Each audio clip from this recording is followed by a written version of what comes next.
Let's speak to American commentator, broadcaster and writer Carol Gould, who's been watching everything going on in your homeland on this side of the pond.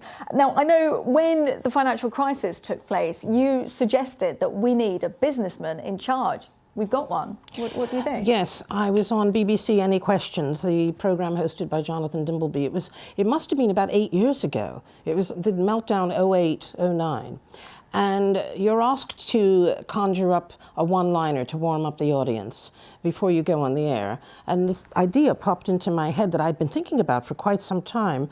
And I said, look, we've got Spain, we've got Greece, Iceland, Ireland going down the drain. It's about time business people ran countries. And there was audience totally silent. I thought, uh-oh, I'll never be invited back. But I mentioned Bill Gates, Warren Buffett, Richard Branson. I think I mentioned George Soros. I didn't mention Trump. You didn't mention Trump. No. I went through this litany of all these enormously wealthy billionaires. And I said, those are the people who should be running countries, because if they're that successful, they can turn these countries around. And now look what's happened. I mean, it's extraordinary. Well, you say it's extraordinary, but in the sense, he's captured the mood of the American people. Yeah. On the other hand, the dark side of it is nobody has talked about over the past few weeks the impact of the radio, the shock jocks on the radio.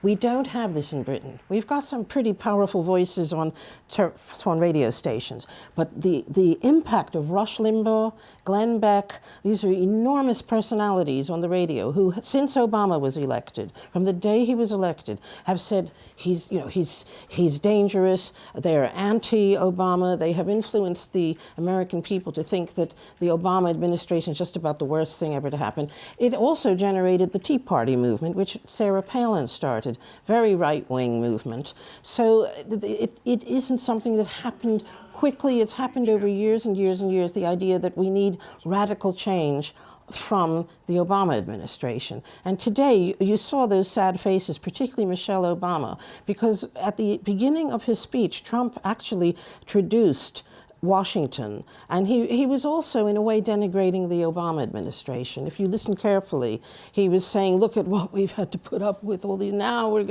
the country's going to go back to the people. Half the country loved Obama.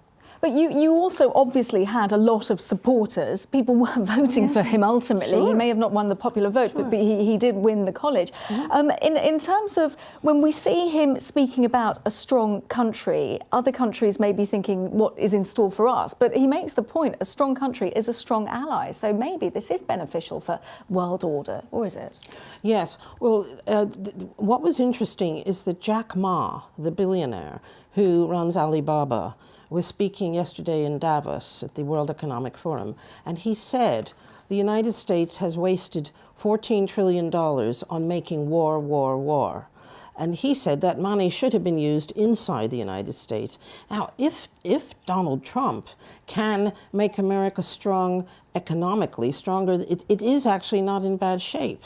But if he can, then the idea of a deal with, say, with the United Kingdom, he wants to have a big trade deal, quote, with the United Kingdom. He wants to seek other economic allies. He's thrilled about Brexit, for example.